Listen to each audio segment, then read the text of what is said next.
Oke, bismillah. Assalamualaikum warahmatullahi wabarakatuh. Bulannya telah menguasai hati. Apa kalau Bismillahirrahmanirrahim. Alhamdulillah kita lihat levelnya isinya para yang isinya sana kita antara Sekedar mengingatkan, selamat datang di channel kami. Sebelum menyimak, posisikan perasaan dan tubuh Anda nyaman dan tenang, serta pastikan diawali dengan mengucapkan basmalah. Selamat mendengarkan. Ini yang paling terkenal dari Sunan Kalijaga, namanya Kidung Rumeksa ing Wengi. Kalau zaman dulu orang Jawa disuruh dibaca kalau malam. Bahasa fenomenologi agama ini sejenis mantra. Bahasa kita namanya doa. Doa tolak balak versi Jawa. Kenapa sih kok Sunan Kalijaga tidak ngasih doa-doa yang bahasa Arab? Lagi-lagi hubungannya sama audiens. Audiennya orang Jawa. Daripada diajari bahasa Arab mungkin bisa menirukan, tapi tidak ngerti maksudnya. Sementara doa itu kan meminta sesuatu. Minta sesuatu ya harusnya kita paham yang diminta apa. Kan sering kita itu apal doa tapi tidak ngerti artinya. Wong doa itu minta, kita tidak jelas minta apa. Kadang-kadang doa kita apalan, sambil berdoa, sambil tangannya wil-wil, sambil apa, sambil tidak jelas. Loh itu Allah yang dimintai lah, ya bingung, kamu itu minta apa? Maka Sunan Kalijaga ngasih versi Jawanya. Namanya Kidung Rumeksa ing Wengi. Agak panjang, cuma saya potong bagian awal sama bagian akhir. Silahkan dipelajari sendiri. Cuma yang tak kasih tanda-tanda kuning itu bagian-bagian akhir. Menurut saya unik. Nama-nama nabi dan sahabat yang disebut oleh Sunan Kalijaga dengan kualifikasinya masing-masing. Ini silahkan nanti, menurut saya kidung ini bisa kamu bikin tesis atau bahkan disertasi. Coba perhatikan itu ya, kita lihat sebentar. Otakku adalah sis, Nabi Sis. Bayangkan hubungannya apa Nabi Sis sama otak. Nabi Sis ini dikenal sebagai mbahnya tradisi yang oleh Syed Hussein Nasr disebut Saintia Sakra, manusia ilmu sakral. Sis dikenal sebagai manusia bijaksana yang pertama. Nabi Sis ini anaknya Nabi Adam yang keenam. Nabi Sis ini lahir sendirian. Nabi Adam itu anak pertama, kedua, ketiga, keempat, kelima itu kembar. Nabi Sis tok yang sendirian. Setelah itu yang ketujuh dan seterusnya kembar lagi. Itu Nabi Sis. Nanti di dalam khazanah Jawa, Nabi Sis ini diceritakan beliaulah yang melahirkan orang-orang utama yang oleh tradisi kuno dikenal karena pinter, bapaknya pinter, anak-anaknya juga pinter, dikenal sebagai dewa-dewa. Nah, itu Nabi Sis. Terus pangucapku ya Musa. Kalau ini masuk akal. Musa kan dikenal sebagai kalimullah, teman ngobrolnya Allah. Maka kata-kataku ini kayak Musa. Nafasku Nabi Isa. Ini masuk akal juga kan, Nabi Isa itu ruhullah. Tidak, Maryam melahirkan Isa tidak pakai suami, jadi langsung ruh Allah ditiupkan. Maka Nabi Isa dikenal sebagai ruhullah. Nabi Yakub pamirsaning wang. Nabi Yakub pendengar, Nabi Daud jadi suara. Kalau Nabi Daud jelas dikenal suaranya indah. Kalau Nabi Yakub itu orang yang pada akhirnya nanti diceritakan buta tapi waskito. Meskipun diceritain oleh anak-anaknya bahwa Nabi Yusuf begini begitu dimakan oleh serigala macam-macam, tapi beliau waskito. Andalannya pendengarannya karena selalu nyambung dengan Allah, selalu mendengarkan. Kalau bahasa Jawanya sasmito gaib. Nabi Ibrahim nyawaku.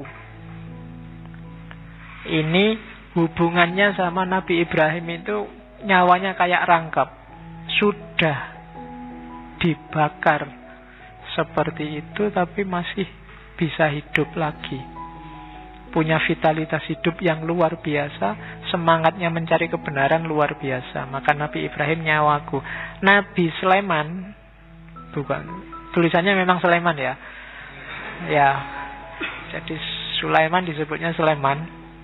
Itu yang bikin Ustadz Fahmi Basa yang dari Jakarta menganggap bahwa Sulaiman ini dari asal kata Sulaiman, dan Candi Boko itu istana Ratu Balkis yang singgasananya satu diambil oleh pengawalnya Nabi Musa, dan singgasana itu jatuh sekarang jadi Borobudur. Nabi Musa dikenal sakti, ngomong sama binatang, bisa menaklukkan angin dan macam-macam. Maka Nabi Sulaiman kesekten mami. Nabi Yusuf yang paling cakep. Nabi Yusuf rupeng wang, rupaku Nabi Yusuf. Bacalah mantra ini, siapa tahu kamu jadi ganteng. Ya, lo kan ada khasiatnya sendiri-sendiri itu setiap kalimat itu. Mantra itu kan semacam punya daya sugestif yang bisa mempengaruhi hidup kita. Makanya orang dulu sangat takut dengan ngomong jelek, karena ngomong jelek yang mempengaruhi hidup. Sebelum lanjut, jangan lupa dukung channel kami. Like, komen, dan subscribe. Terima kasih. Idris ing rambutku. Nabi Idris ada di rambut. Rambut itu fungsinya apa? Untuk melindungi kepala, melindungi otak. Juga bikin kamu ganteng.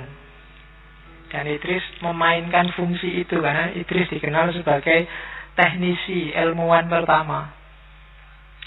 Ilmu yang melindungi hidup kita. Itu Idris.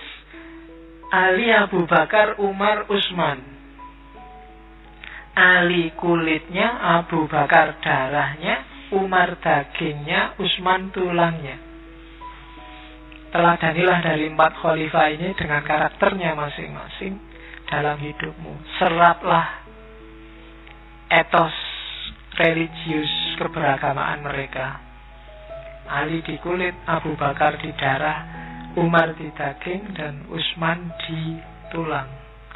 Sumsumnya Fatimah, Siti Aminah, Bayuning Angga. Ini semacam ngomong jasmaniah sama rohaniah. Sumsum itu kan semacam pendukung hidup, dayanya. Itu mirip kayak Fatimah. Dan jasmaniah, Ibunda Aminah itu jasmaniahnya lah yang mendukung rohani. Beliaulah yang jadi pelantaran lahirnya Nabi Muhammad. Maka Ayub jadi ususnya. Nabi Ayub itu ususnya dawa kalau bahasa Jawanya. Tangguh sekali. Dapat cobaan seberat itu masih bisa ngatasi. Maka Ayub ing ususku. Nabi Nuh ing jantungku. Nabi yang 900 tahun lebih dakwah dan tidak putus asa. Sampai dikenain bencana banjir luar biasa. Punya daya hidup yang luar biasa. Maka Nabi Nuh ada di jantungku. Nabi Yunus adalah ototku. Nabi Yunus punya kekuatan yang dahsyat untuk bertahan di dalam perutnya ikan. Itu maka Nabi Yunus dianggap manifestasi kekuatan jasmaniah ototnya. Terus mataku Muhammad Nabi, yang ngerti mana benar mana salah. Itu pedoman kita hanya Nabi Muhammad. Pamuluku Rasul. Ini agak dibedakan ya, Muhammad sama Rasul. Muhammad sebagai manusia dan Muhammad sebagai Rasul. Kalau sebagai Rasul, levelnya lebih tinggi dari manusia. Mereka yang bisa komunikasi langsung dengan Allah. Makanya Muhammad Rasulku, dan semuanya itu di bawah naungan Adam dan Hawa. Sumbernya manusia semua dari sana. Dan kalimat terakhirnya, sampun pepak sak katai para nabi dadiya sarira tunggal. Hidup kita, seraplah semua energi, semua kekuatan dari para nabi, para sahabat tadi, sehingga utuh dadiya sarira tunggal. Teladani mereka semua secara fisik, dan semangat energinya masukkan ke rohanimu. Utekmu sis, kata-katamu Musa, rohmu Isa, pendengaranmu Yakub, suaramu Daud, nyawamu Ibrahim, dan seterusnya. Itu kalimat-kalimat dari Kidung Rumeksa ing Wengi. Saya tidak tahu kalau kalian baca ini ampuh apa enggak, karena kalian pinter. Orang pinter itu biasanya gampang ragu-ragu, dan orang ragu-ragu itu tidak ampuh. Ya, susah. Kenapa orang biasa lebih gampang sakti? Karena mereka yakin. Keyakinan.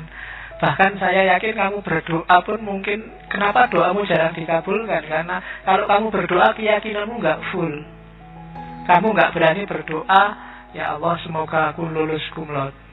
Apa ya bisa ya sekarang kita itu sekian. Ya kan? Kamu nggak pernah percaya 100% sama Allah, ya Allah datangnya sesuai level keimananmu.